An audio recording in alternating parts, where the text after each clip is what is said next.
For anyone who is listening to or reading the transcript of this, I'm talking with John Jughead, the co-founder of legendary punk band Screeching Weasel. John, let me give the audience a brief background on you. Okay. From 86 to 2001, give or take a couple year-long breakups, you were Screeching Weasel's guitarist. You've also played in the band Even in Blackouts, been an actor, writer, and now a podcaster. Is there anything I missed in that resume? I was also in the Mopes.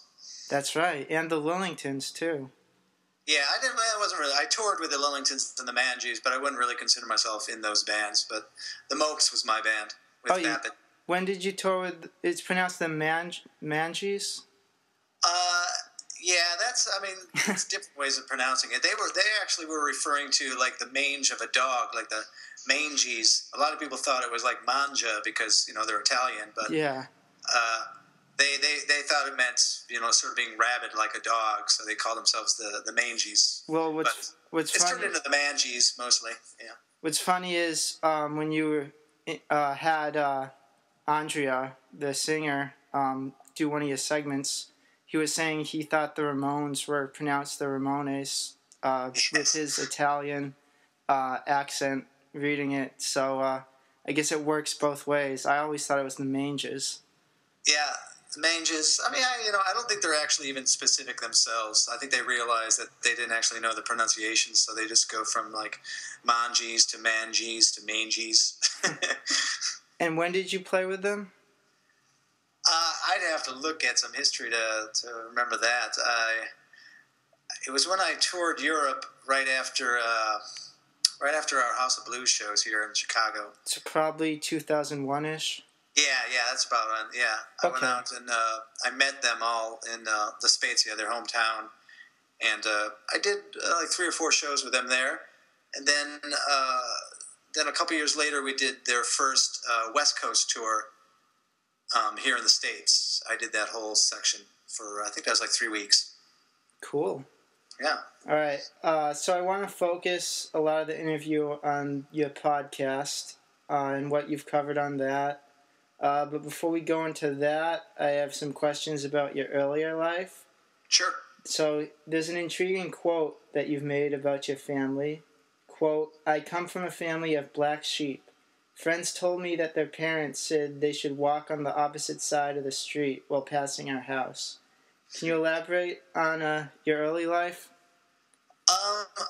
We were also very different. My first 3 siblings were all right in a row. They were born 1 year right after the other. Then there's a 5-year break, and then me, and then a 5-year break, and my sister, and then my father left when my sister wasn't even a year old yet. So the first 3 were sort of a unit in themselves, and they were sort of at the age where divorce sort of wreaks havoc on their lives. So they kind of went nuts and crazy and were selling drugs and getting kicked out of schools. There's a lot of violence around the neighborhoods that they and a couple other of the neighborhood kids would do. Like they used to blow up picture windows with M80s and things like that and throw mailboxes through windows and, just crazy stuff. So I found out years later that a bunch of kids my age were told by their parents to walk on the other side of the street when they came to my house. I had no idea about this. I lived in the chaos, so I didn't know if it was any different anywhere else. So I think the division of the 5 years between those 3, and then me and my sister sort of added to us having completely different experiences in our lives that sort of added to us being very different from one another and also very different from the people that we grew up with. How old were you when Dad left? I must have been around 5 because my sister's 5 years younger. So yeah, I was 5. And did he stay in your life or? For a few years, not as much, and then he did, yes, until his death when I just started college. So probably in '88, he passed away. For the last, it's all very strange.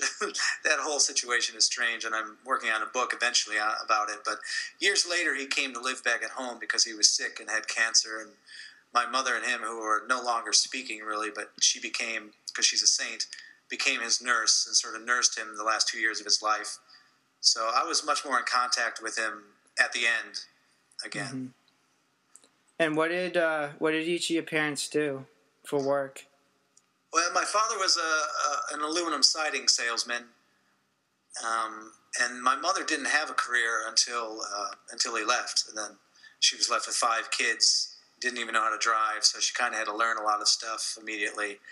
And she fell into sort of cleaning houses, and then now she does senior care. Even though she's like old, she's like 80 now, and she's older than a lot of people she cares for. She ends up caring for a lot of people that used to be people that she cleaned houses for. Who are younger than her. Yeah, some of them, yeah. All right. So what point growing up did you meet Ben? I first met him in junior high school, which must have been around, I wish I had all the dates here, but it was, mid-70s. Mm-hmm. We met on the wrestling team there. I had an older sibling that was a wrestler, so I was sort of expected to do it, and not by my family. My mom didn't care, but by sort of the teachers in our junior high.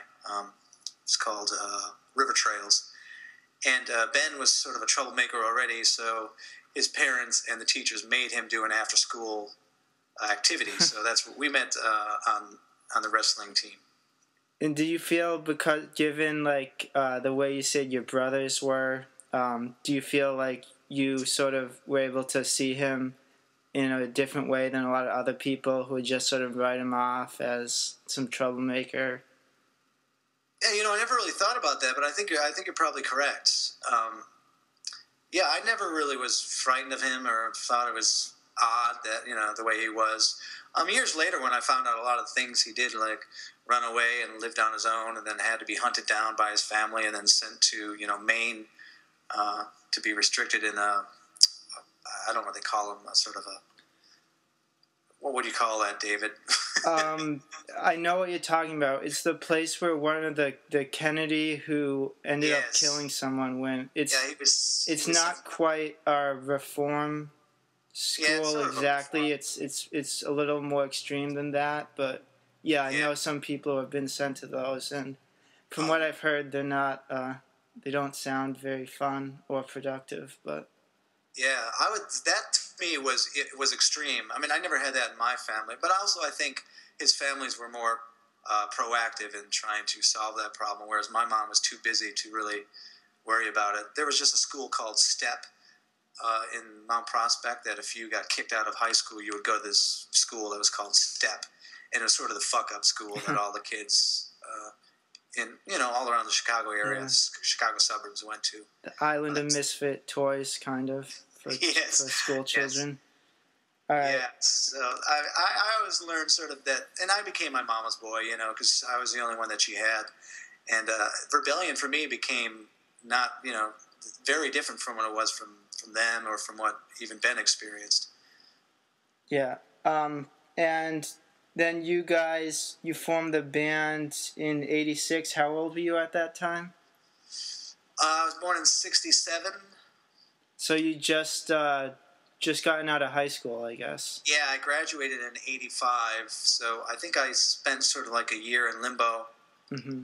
And then I got reacquainted with Ben when I had been working at a movie theater, Ranter's Cinemas, since about '84. And he started like the end of '85, maybe beginning of '86, and then because I hadn't been in contact with him since he got kicked out of Hersey. I had never seen him there, so I hadn't seen him since junior high, and then he was working with me, and that's when we started the band. And is it true you guys started it after seeing a Ramones concert in Chicago? I never saw the Ramones. Oh, so that is a myth. Ben had saw the Ramones. My sort of punk influences were in high school was seeing Rebo Man, which I did a podcast about that. I never saw the Ramones. Oh, that's interesting. I've seen that written on a lot of sites, but I guess don't believe everything you've read. Yeah, that's Ben's influence. Our first show together we went to was the Circle Jerks. Oh, okay. And what year was that? Like 80? That had to be 86. Probably? 86, yeah. Okay. Yeah. Okay, cool. So yeah, that must have been the same year the band formed. And then pretty early on, you guys made that first album, right? Like 87-ish? Yeah, within the first, we went from being all night garage sale to Screeching Weasel pretty quickly within a few months. My friend Matt Carlson actually had a shirt that said, "There's a screaming otter in my pants," and we said, "Oh, I really like that idea." So we sort of all standing I think we were actually in the lobby of the movie theater. We all sort of contributed to changing it to Screeching Weasel. And I think within like 3 or 4 months, we had our first demo out, which was almost song for song the record that we recorded later. All right. And another thing that I'm wondering if this is true or not, did John Peel, the famous BBC DJ, play songs from that on his radio show? Yes, he did. I hadn't heard of him, but actually, I had a Bauhaus record that was a John Peel session record. So Ben worked at an all-night gas station, and he called me over one night and said he had heard from some people in England that we had been played on the John Peel's session show. Do you know what song it was? No, I think it was something ridiculous from the early songs like BPD or I know it was something very ridiculous, not one of ones that people remember. Yeah, that's funny that's what he would have latched onto. Yeah. But okay, so that's basically how you got started with the band and music. What about in theater? When did you first become involved with that? I actually just recently did a timeline that I'm probably going to do something with, put it online. But I kind of was trying to figure out, when I started theater and when I started the music. They were around the same time. Like I said, I sort of lived in limbo for a year, working at the movie theater and a coffee house. And then I think around the same time I went to Columbia, we also started the band. And that's the Columbia near Chicago, not New York, yeah, right? Okay. Yeah, so I basically studied more literature, but I started taking improv classes, and that was my first college experience with. I had done plays in high school, but that was the first my first out of high school productions. Had you been following Second City Theater at all? Like around that time, it would have been like Chris Farley and a lot of those other people performing there. Yeah, I actually met Chris Farley in a bar with Dan Aykroyd, and went way back when Dan Aykroyd had his first Blues Brothers bar that used to be on Wells. It used to be just like in a little teeny club, like tucked right off the main street. The first one is actually in Cambridge, Massachusetts. Got to correct you on that, but No. Are you sure? I'm positive. That first House of Blues type thing? It wasn't the House of Blues. It was just owned by a blues club that was owned by Dan Aykroyd and John Belushi. Okay, I stand corrected then. Yeah. So was this Dan Aykroyd, Chris Farley? Was this when Chris Farley was just a guy who was part of the theater, or is this when he was Saturday Night Live? He wasn't even on Saturday Night Live. Actually, there's a funny quick story because I don't usually talk. I mean, this is one of my first experiences of meeting someone famous, and I always had this sort of feeling about that you just sort of leave those people alone, Mm-hmm. And if they seem jovial and they want to talk, you do, but you just leave them alone. So we were in his bar, and he just shows up. Actually, it was while he was in Driving Miss Daisy. He was up for the awards. And that. That's right. Yeah. And he was in the bar, and he walked in, Dan Aykroyd. And I was with my friends, and I was like, "Oh, let's just leave him alone," because he seemed like he was cold, he was all rainy, it was like snowy and rainy, so just let him be in his bar. And then Chris Farley, who I didn't know who he was then, started just being all over him, like almost like humping Dan Aykroyd. And then nearing the end of the night, the bartender came to me and my friends and said, Dan Aykroyd really appreciates you not bothering him. He wants to buy you a drink. So, and I actually turned it down because I didn't drink. Yeah. But then he came over to us and started talking about the weather and how he got grounded on his way to the Oscars. So thanks to Chris Farley, you got to meet Dan Aykroyd. Yes. Then I studied improvisation for about 10 years. I taught a little bit at Second City and at Columbia. and traveled the country and went to Edinburgh with improvisation too. Oh, so you actually taught at Second City? Yeah, I was actually I called myself the Bull Durham of Second City because I was sort of being groomed to be a teacher, but I kind of fell out of interest with Second City. So I would substitute teach a lot, but I never actually strictly taught there. But I did teach at Columbia for a couple of semesters. Okay. And you wrote some plays as well? Yeah, I wrote. Actually, I was record for play through most of the career of Weasel and my theater. I think I wrote about 16 or 17 plays for each record. So I was producing and writing plays while I was on the road with the band. Then I'd come back and direct them, and put them on their feet. And did they all get produced, or? Yeah, I was pretty much using. In the early days, the head of Columbia College, Sheldon Patinkin, who was the uncle of Mandy Patinkin, and who was also one of the guys who started Second City.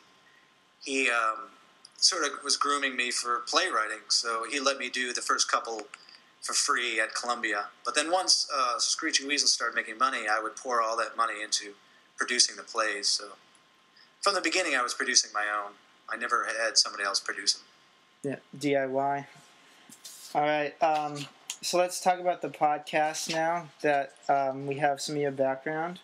What got you interested in doing this? Are you a fan of any existing podcasts, or did it just seem like an interesting new medium?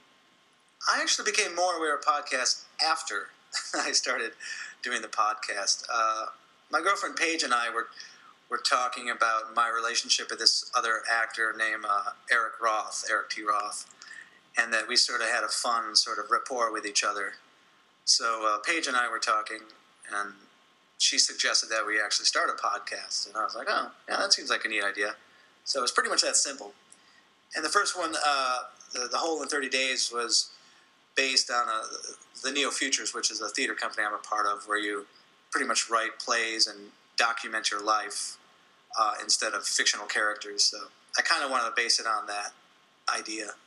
So this is the precursor to Jughead's Basement, The World in 30 Days. Yeah, the Whole in 30 Days. The Whole in 30 Days, excuse me. Yeah. Yeah. Yes, it was basically him and I would carry around digital recorders and just record our lives for 30 days. And then we would get other people to write plays based on or short audio plays based on a theme. We're still doing that, but him and I both moved away from Chicago, so we're taking a break from that. But since then, I listen to a lot more podcasts. Like I love this Partially Examined Life, which is a philosophy podcast, which is pretty great. I like a lot of philosophy. Do you want to go on to the Jughead's Basement, or do you have questions before that one?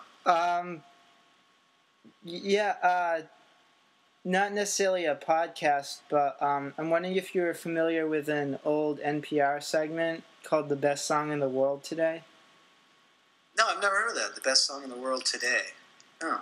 What it was it's really like the only thing that I could think of that kind of compares to what you're doing, because I feel what you're doing with Jughead's Basement is a really unique concept. But what they did is they would just use a singular song that brought certain memories to the person who was doing the piece, and what sort of the song meant to them. And one of them that they used was actually Operation Ivy's Knowledge, which I saw you're going to be doing Energy for one of your upcoming episodes.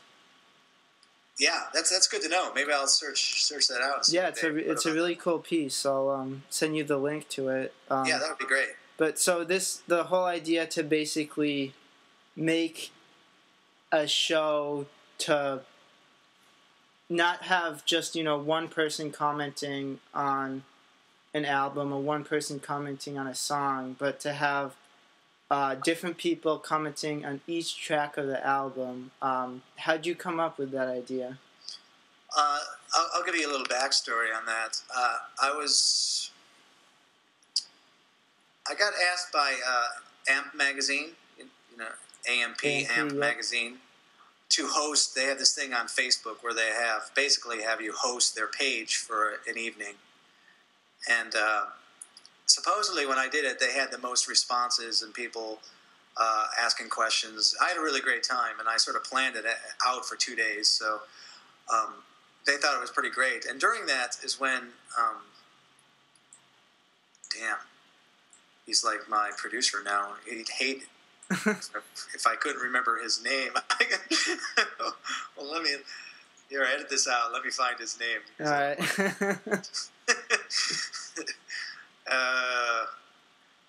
Of course, that's stupid of me. I just talked to Joe Vindictive about, because I'm going to do an interview with him, and he had said he wants the questions ahead of time because, like myself, he has a bad memory. Yeah. Jeremy Core. Okay, Jeremy Core. Yeah, Jeremy, who runs another podcast.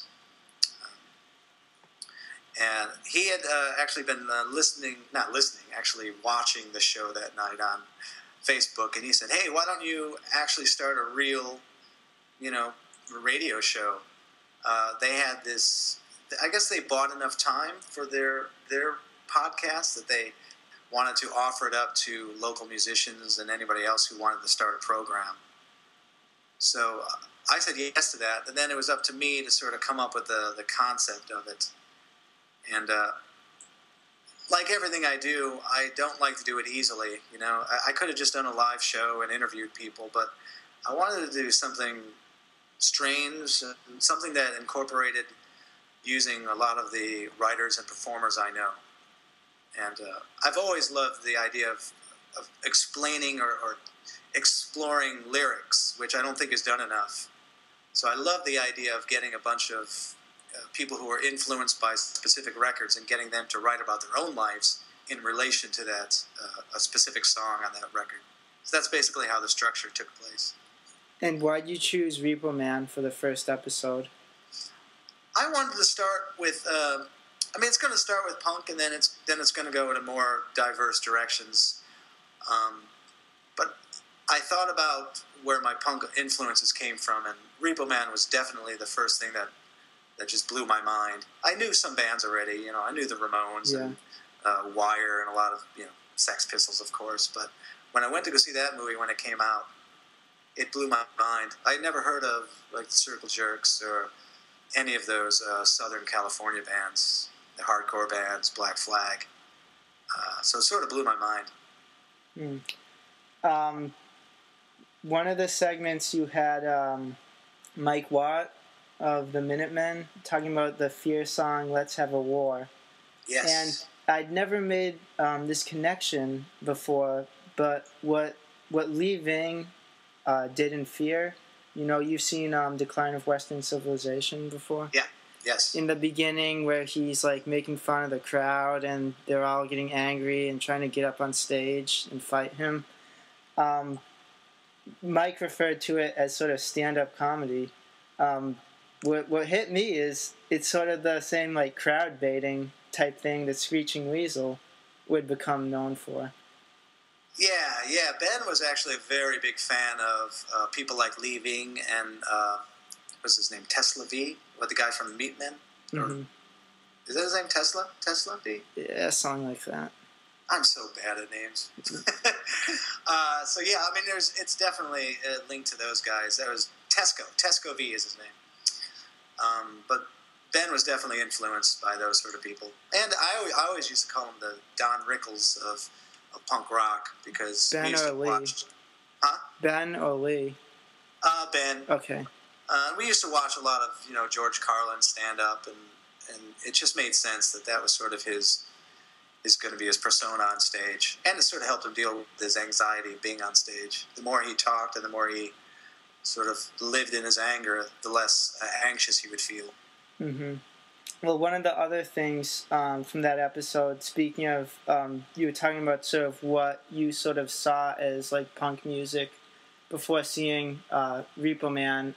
You mentioned the Ramones, and then you mentioned Oingo Boingo, which, given your theatrical background, I was wondering if you ever tried to incorporate like any of the sort of stuff that they were doing, but on a level that would fit like Screeching Weasel shows, or was what we were talking about, what's Ben doing, was that sort of like a stage act in itself? I don't know how much we really thought about what we were going to do on stage. I think it more just came out of the scene, and Larry talks about this in the My Brain Hurts podcast, but the scene got very serious. The hardcore music was very serious, very political, and it just dominated everything, and there was no sense of humor anymore. So I think most of our stage performance came more out of that, sort of trying to break that pattern of having to be too serious.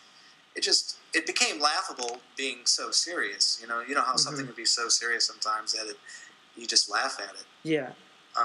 So I don't think we really had much pre-thought about what we were going to do. I like to dress up goofy, and Ben didn't mind doing that either, so we just sort of did that naturally. And like I said, his anxiety sort of drove him towards, being sort of a Don Rickles stage presence. So we never really discussed it. It just sort of happened. All right. So let's see. So one of the things that I like about the podcast is the diversity, sort of your guest contributors, in that it's not all musicians, but sort of a range of various types of artists or non-artists for that matter. Just people with interesting takes on what they associate some songs with.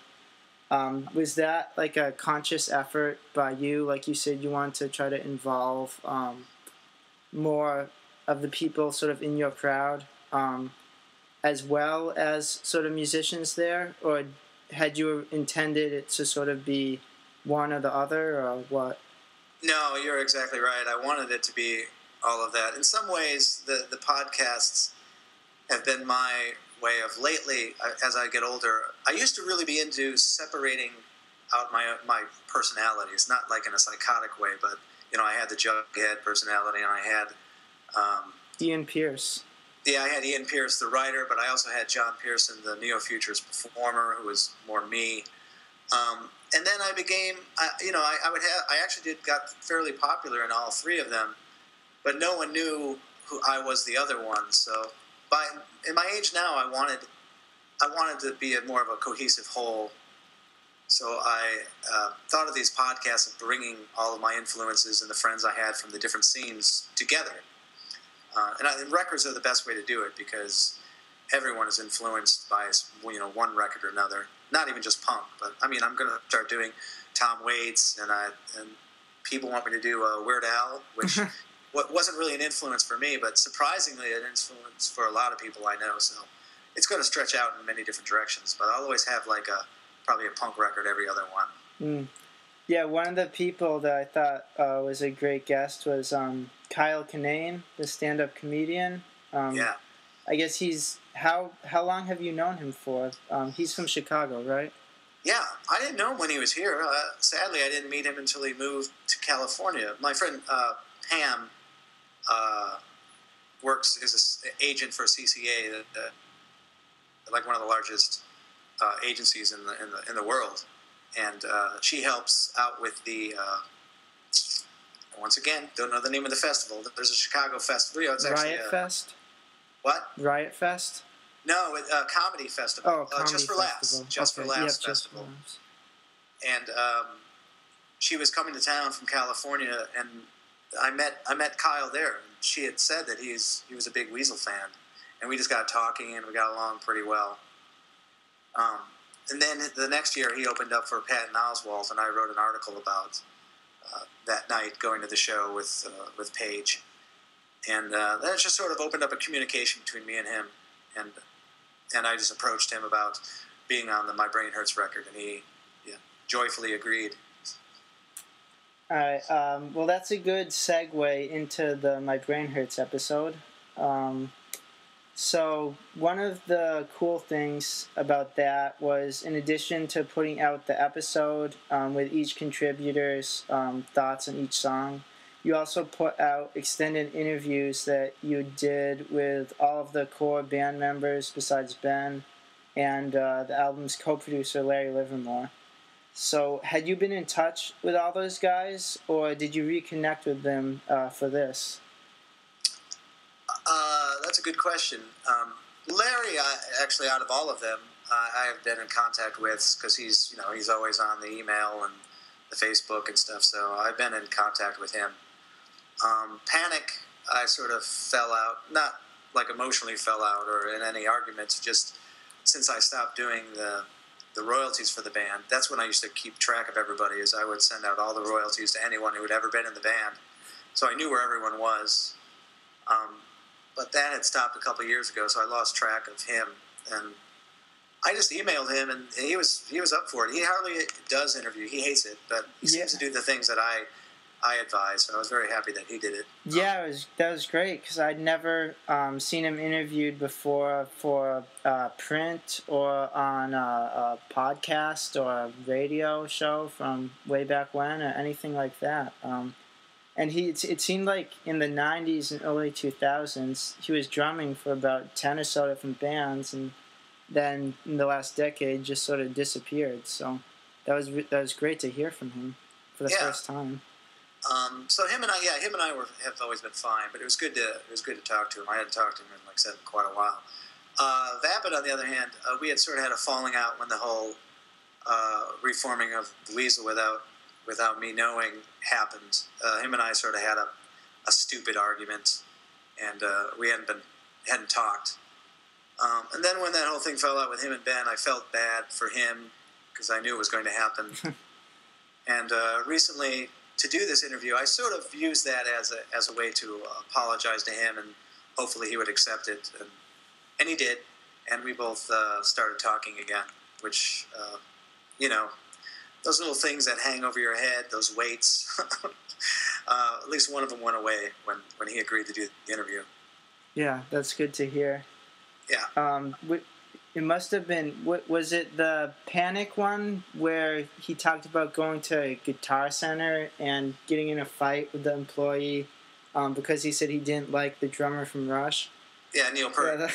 Yeah, that's a great story. On a side note, actually, do you feel the same way about guitarists? Like, do you think a Johnny Ramone makes a better guitar player than someone who's real technically trained and can do all sorts of solos?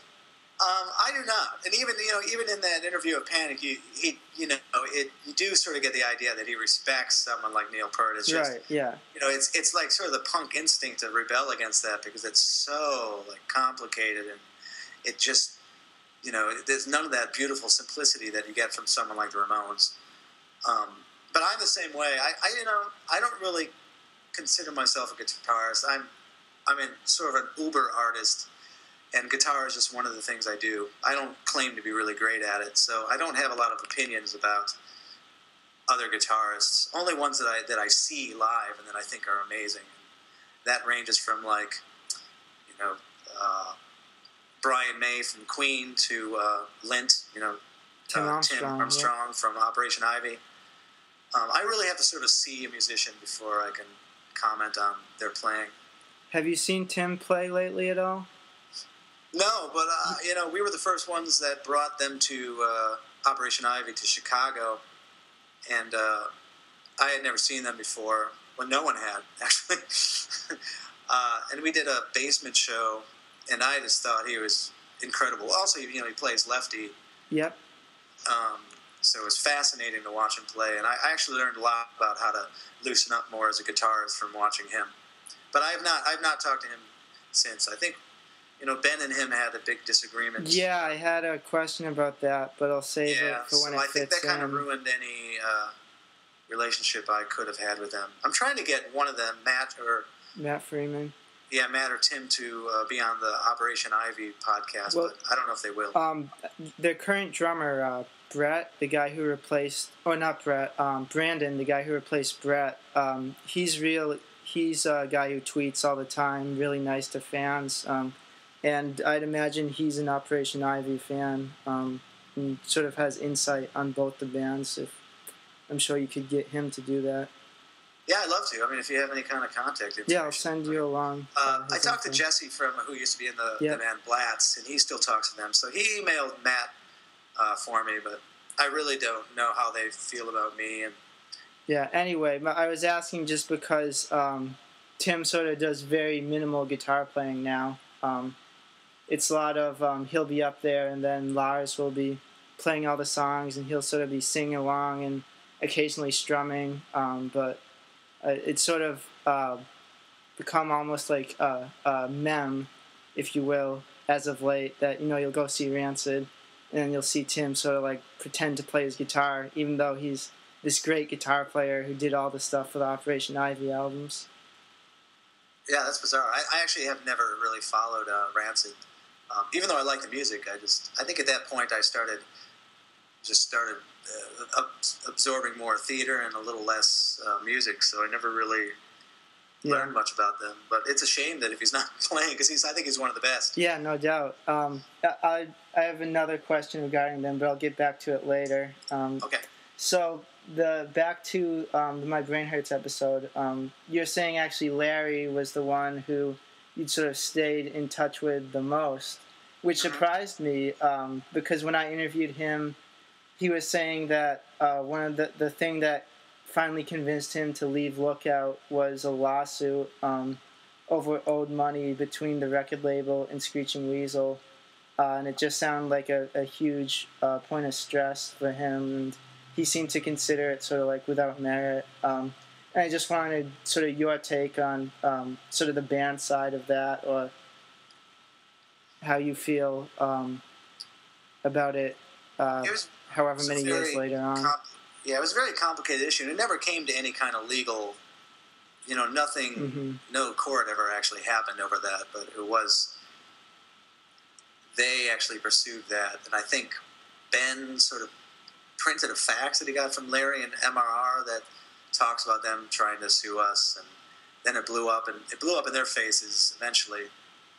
It was ugly on both sides. I mean, it really just came down to Lookout had this fair idea of splitting things, 60-40. Band gets 60, label gets 40. And it was just that. Everything that came in would be split 60-40. And then eventually they realized they couldn't pay for their bills. So they started taking money off of the top, like a percentage off of the top, before splitting it 60-40.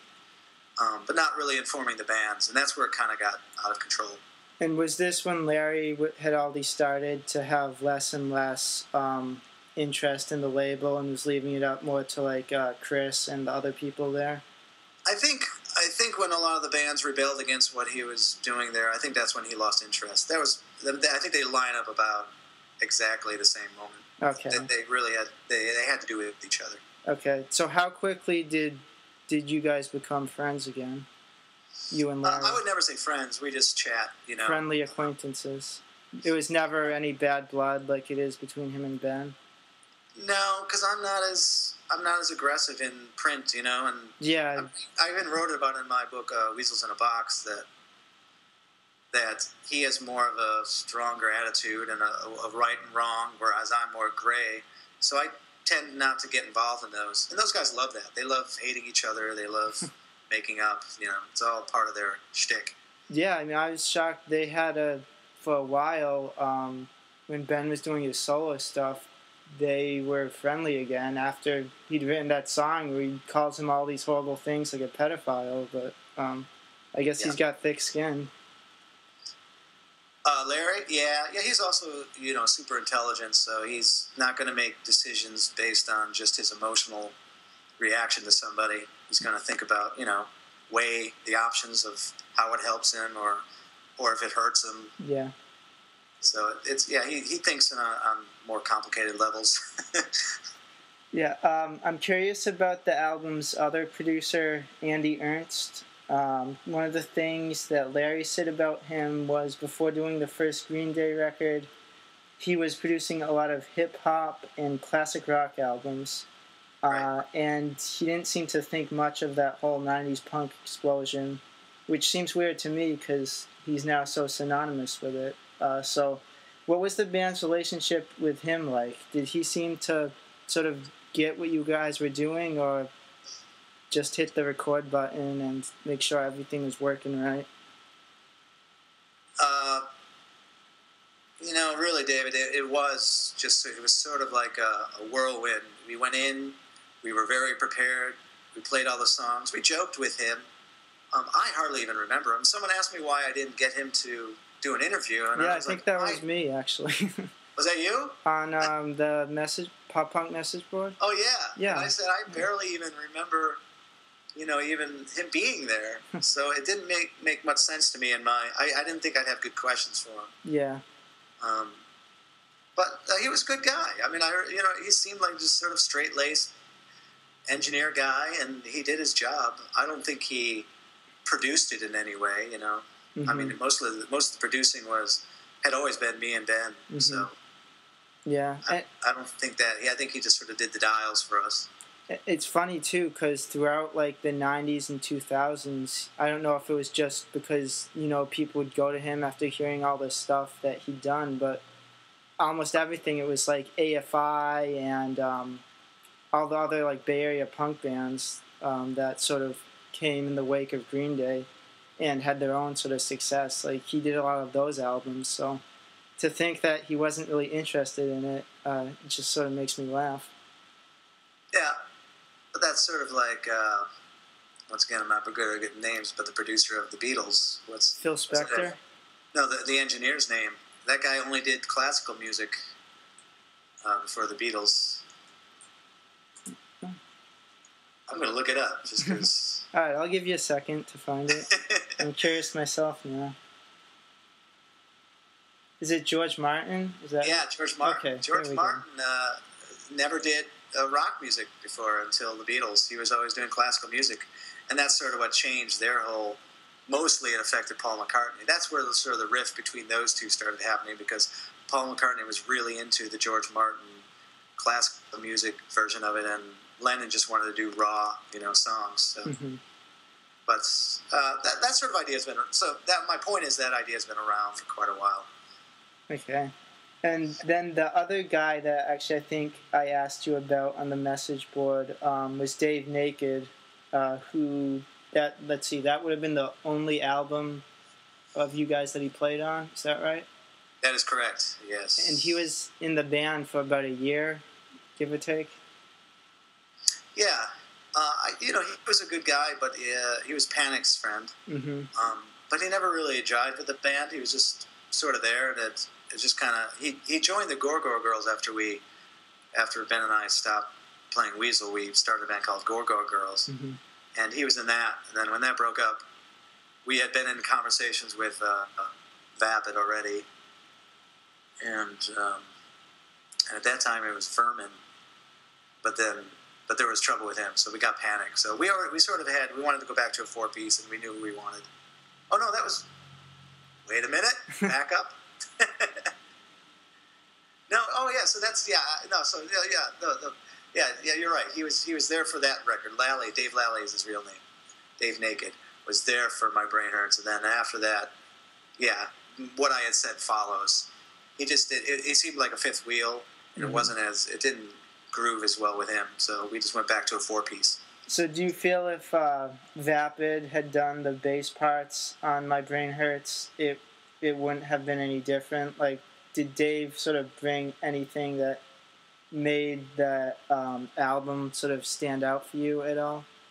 I wish I could say something good for him and say yes, but I think he was just so new for us, and Ben knew what he wanted, and I don't think there was really much room for him to experiment. So I don't think Dave added much of anything besides just being a good personality. Mm-hmm. So during the Vapid interview, one of the things you guys discuss is how the multiple tours that you did seem to sort of blend together in your minds into almost like one big one, which was a big theme of your first book, too. Yeah. So I don't know if you could figure this out, but do you know how many tours the band did when you were in it? Surprisingly, not as many as I would want. No, I don't know. You could probably easily look at a site. I do not know. No. All right. And I think one of the ones you guys are trying to figure out which year it was when you went to Berkeley and you stayed with the aforementioned Matt Freeman and Tim Armstrong. Yes. So was that was when they were in Operation Ivy, before Rancid? Yeah, that was. Yeah, we had met them at the Dirty Nelly show here in Chicago, and then went out to Chicago and stayed with them. That's where Kamala had come over too, and that's where that same song. Oh, Kamala's Too Nice. Yeah, she was friends with them too. Yeah, I see the name Kamala in all of the liner notes for like Lookout and Epitaph 90s era bands as someone who's thanked. So yeah, I guess she great. left a big mark. And other than Ben, did everyone get along between Screeching Weasel and Operation Ivy? Well, even in those days, it didn't really get weird until I think Tim did some interview and Ben, said, "Hey, you're just a suburban kid, just like the rest of us. Who do you think you are?" And that's where it kind of got crazy. But as long as they were a band, Operation Ivy, not very long, we all got along really well. We used to sit around in their living room and just, drink beer and play music. Tim was always a little quiet. He was always more to himself. Yeah. But Matt was great. Him and Ben would just be like the hosts of all the parties.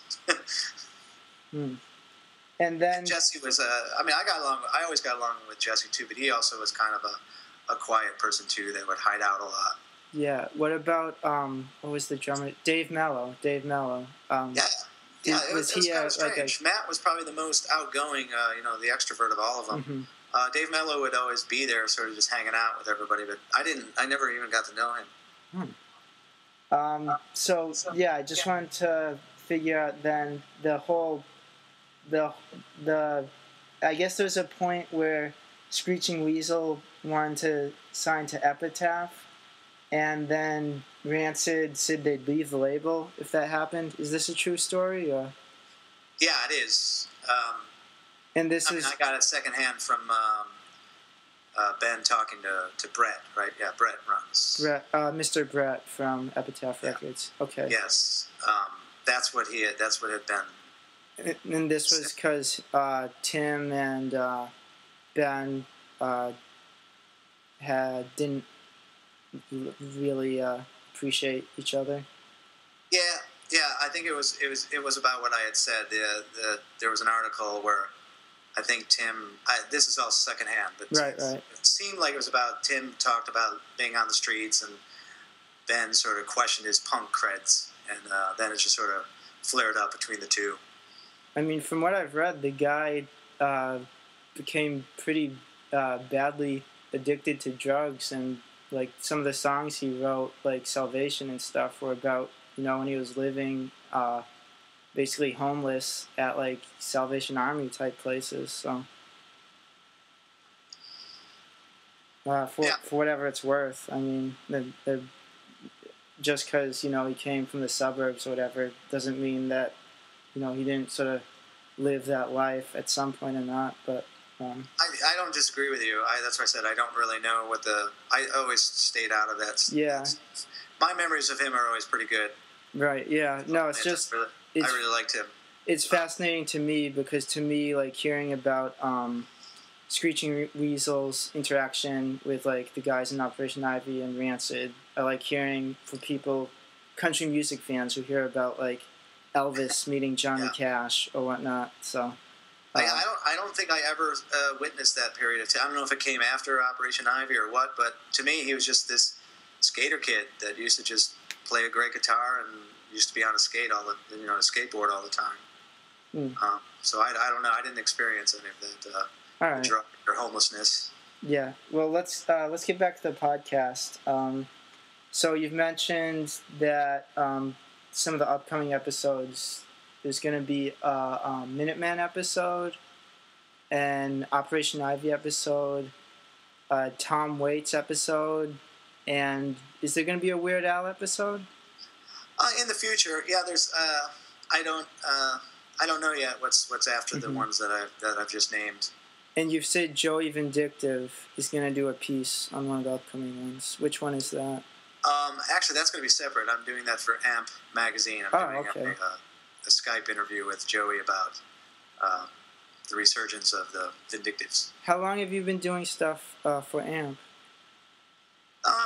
Not long. It was just that I did that one. I hosted their site one night, and then me and Brett Matthews have been in conversations about doing some interviews. I really enjoy conducting interviews, and I'm trying to get better at it. So yeah, I just anytime I can, I use it as an opportunity to try to improve. Yeah. For the Double Nickels on the Dime episode, is that the next one? Yeah, that'll be the 21st. So yeah, very soon. So you probably do you have the lineup already? Could you give some of the names of what we can hear on that? This was actually a very personal one, and everyone who's on it are just really close friends of mine, and didn't bring any big names, into it. So it's also an interesting take. We're splitting the whole record between 6 of us, so we each have like 6 to 7 different songs because there's 42 songs on the record. So one of the guys, Bob Stockfish, came up with the idea of why don't we just have all of the songs be Econo style, which is a Minutemen word, meaning, short and shrifty. Right, like we jam Econo style. Yeah, so we're all doing 1 to 1.5 minute pieces on 6 different topics. And a couple of them have been on the podcast so far. Steve Walker, who's one of my best friends and directs all my plays, was on Repo Man. Mm-hmm. Which piece did he do? He did Institutionalize. Oh, right. Yeah, that was a great one. Yeah. He's a pretty great writer. And then is Mike Watt going to be on the Minutemen one as well? Yeah, I just interviewed. I did about an hour and a half interview with him, and my job this week is actually to cut that up. Oh, cool. I asked him specifically about the songs he had wrote, so he'll represent his own songs on the podcast. Mm-hmm. And are you going to release that whole interview like you did with the Screeching Weasel member interviews?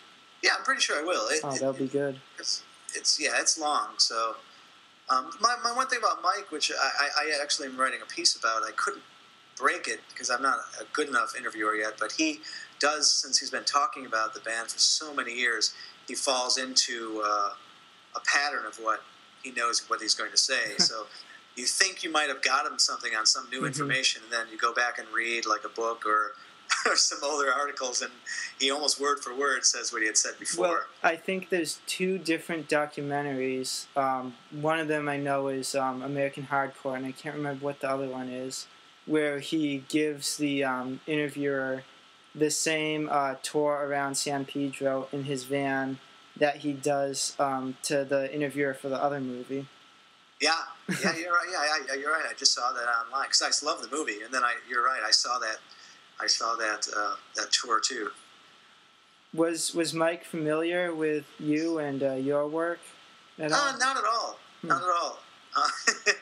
He didn't show any signs of it. First of all, he just did an interview with me because he's just really personal. He's approachable, and he was trying to support his the Repo Man cover record. Mm-hmm. He covers.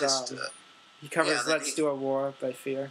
Let's Have a War by Fear. Yeah, Let's Have a War by Fear. And then I snuck in when I was talking to him that I was going to do the Double Nickels on the Dime, and he said, "Yeah, you'd be up for that."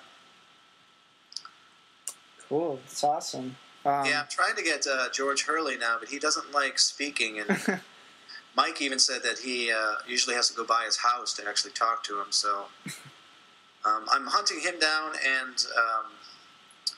and Grant Hart from the Husker Du said he would like to, but then he had to go off to Europe. So this is for the Double Nickels episode? Yeah. Okay. Yeah, there's a couple in. Well, if you need a last-minute replacement, Mikey Erg, you're familiar with him? The drummer for like every band these days has said that's his favorite album. So. No, cool. I'm not looking for writers right now. I'm trying to hunt down people that would have been around at that time. Oh, I see what you're saying. With the band. because Grant Hart actually, Minutemen put out the first Husker Du record on their label Alliance. So Right. and then they returned the favor by putting out a Minutemen record. So that's why I wanted to get Grant Hart. He's one of my favorite in the earlier punk scene too. All right. So we're almost at an hour right now. I have a couple questions that are unrelated to the podcast. So I guess this would be the time to go over them. Yeah, I'm good. I think it was the first episode, you said you're touring with a puppet show. How is that going? It's going fine. I'm trying to be more of a rounded actor, theater person. So I think learning a new talent was kind of the goal. My girlfriend Paige and I have to live in Cincinnati, which we're not too happy about. Mm-hmm. There isn't much to do for Chicago people here. What's funny is my sister just moved out there to work for a theater. So yeah, I guess there's some sort of art scene there. Oh, there's definitely arts here to do, but I'm too busy doing the puppet show to find out, and we're trying to make money to survive here, so it's not we don't really have the time to find the culture. So right, yeah. But it's cool. I haven't performed in front of kids since like my college days. I was in Alice in Wonderland in a children's production, but this is a higher scale. Like there's performing in front of like 700 kids at a time. It's pretty nuts. You learn a lot about how to control kids and when to refer to them and when not to refer to them. It's interesting. Once one kid thinks he can get away with something, they all do. So you lose control very easily. So you said, were you familiar at all with the Cincinnati punk bands? I know Larry Livermore just curated an album for Adeline Records that had a bunch of bands from the area on them. Are you into any of them, or have you not been able to check out any of the music either? I don't know any of them. I became friends with a guy named Chris Blair, who isn't in a band, but he is fairly connected with it. So I haven't met any bands around here yet. Isn't the Dopamines? The Dopamines are from there. Have you heard Larry's compilation at all? Not yet, no. Let me pull that up. There's a large amount of Cincinnati bands on that.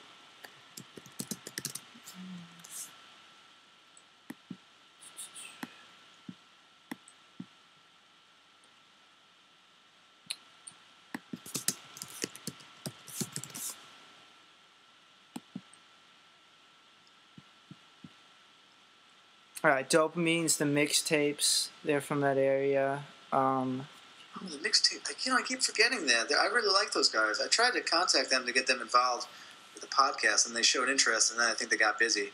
But that's one of the few bands that I heard that I really, really enjoyed. Yeah, they're good. See the copyrights. I think they might be from Illinois. They're from Illinois. Is that correct? Yeah, from Carbondale. Okay. Yeah.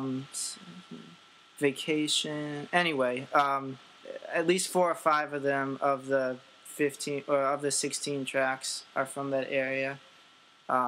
So do yourself a favor and check out that album. Yeah, I will, because Larry is. I think that's the thing that was missing from Lookout when he left. Is he was really the one that knew how to choose a band. So do you have any plans of playing music again? I kind of got financially burned pretty badly with the even in blackouts. Honestly, it was the best time I ever had with a band, but I sort of drove myself in big financial trouble with paying for everything. So it kind of dampened my spirit on music. So that's where I'm sort of existing right now. We're going in to record. I'm calling it EIB because it's only half of Even in Blackouts and a couple other friends to record the tribute to the Vindictives. So that might spark some more playing, but I haven't gotten myself to write anything yet. Which half of the band? You and the singer? Me and Liz and Gub. Okay. Yeah. All right. And are you still in touch with like Phil Hill and Bice, the drummer? Bice, I still talk to. Yeah, he runs a studio in Boston, and he had a child, so he's pretty busy. Which studio is that? I'm gonna have to get back to you on that. I don't even know the name of his studio. Ethan Bice recording studio. Let's see.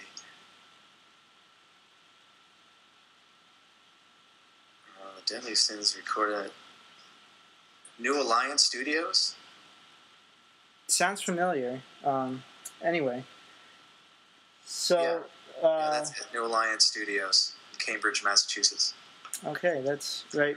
Phil pretty much fell out of contact with everybody. I think he's just sort of living his life right now and staying away from music. Yeah. Well, he got, when was it? A couple years ago, I think he got jumped in a parking lot or something and had to stay in the hospital for a stint. Yeah, it was a pretty horrible thing for him because a little backstory of that. He's a Nashville boy, and he's the women love him, and he loves the women, and he's very protective of women. And he saw someone sort of getting a woman getting beat up by her man, and he went to go stop it. And he got jumped by the guy's friends and beat to a pulp. So I think not only the beating, but I think the moral implications of what happened sort of made him think. Sort of hide out for a while. Yeah, I talked to him like a couple of years before that happened. I interviewed him as a kid, as a young punk kid walking around Nashville with like a mohawk. He got shot by a bunch of rednecks passing by in a truck. So seems like trouble seems to find him. Yeah, he's got a colorful life. I keep on wanting him. Him and Master Genie are the two punks that I want to write. Want them to write their memoirs. Mm-hmm. Both have fascinating lives. Mm. All right, so we've passed the hour mark, so I'll leave you with one more question. Sure. So I thought a good topic to go out on would be the song that you end your show with, which is called Mr. Shepherd's Bandage by a band called the Pavers. And I've become a huge fan of this song. I'd never heard it before. I'd never heard of the band before. But I read Scott Reynolds from All is their singer. And I wanted to know why you chose this as the closing music. David, we're not going to be able to have this as the last question because I didn't choose that. Who did? I don't even think I've even heard it. You haven't? I do the lead-in music, and he does the lead-out music. Well, it's... Let me... Because you said you like to hear people's takes on the lyrics of the songs and what they sort of mean to them, then let me use the time to tell you about the song, since you never heard it. So the story behind it is Scott Reynolds, he would go for walks in this park, and at least according to what I've read about it on the internet, which, again, is known to be wrong, but he would walk in this park and he'd always see this older guy sitting at the park bench, and the guy would walk around with sort of a limp, and one day he sat down next to him and decided to talk to him. So he found out all about this guy's life, and when he was 18, he went over to Italy to fight in World War II, and got part of his leg blown out and damaged in the war, and woke up in a VA hospital. And then there's a line in the song, Mr. Shep, I woke up in the VA to see the lovely nurse say, Mr. Shepherd, you've made it through the worst. I said, you don't know what the worst is, because he got what's now known as PTSD, constantly sort of being traumatized by this past event, which back then it wasn't even a diagnosis. They just call it shell shock, and it wasn't really treated as a big thing, but it sort of like lorded over him, and the song's just sort of about his story, and about how sort of the war effort just sort of looked upon the guys who, the guys who came back. We thank them for their service, etc. But they never at the time really looked into sort of the mental issues that these guys were coming back with, and sort of in addition to the wounds and sort of his body, the ones that sort of scarred him emotionally. So it's a real cool song, and if you haven't heard it, I'll recommend. I found a fan-made video on YouTube that someone made using World War II themed newsreel footage. And it starts with the standard patriotic ones that you would have seen at the movie theater at the time. And then after the part where he wakes up at the VA, it starts progressing to the footage of the wounded and dead soldiers and the cemeteries full of the graves. Check it out. It's a great song. I'd never heard of it until your podcast, and now it's one of my favorites, and I just ordered the album, so... Wow, that's great. I'll have to tell Jeremy that. Yeah. I mean, him and I actually have sort of a very good relationship on this. I've actually met him once. He came to a puppet show to see... he came to one of my puppet shows, was near a city, and that's the only time we met for like five seconds with his kids. But him and I, he puts in as much work as I do. He'll talk with me about who I'm going to get to perform with it, and he'll suggest songs. So I'm very glad that he had an influence on you, because he's a good man. Yeah, I'll send you that the link to that as well. So I guess the final question now will be: is there anything that you want to plug or say before we finish up?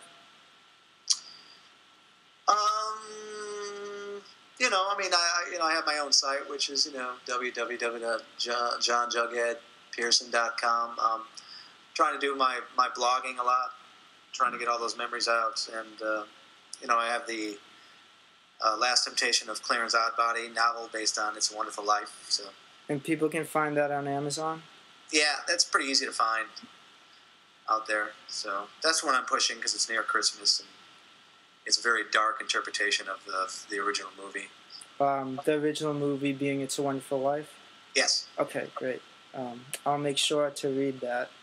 I've been busy with your first book currently, but that'll be next from your bibliography. All right. So thanks a lot for taking the time for this. It was great to talk to you.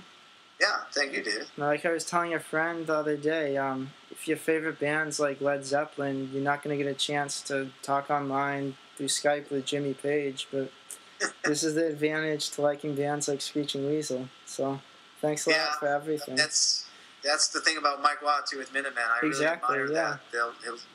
And I want to be like that myself, too. It's just talking to whoever wants to talk. So. All right, great. Well, take it easy, John. Have a nice night. All right, David. Bye.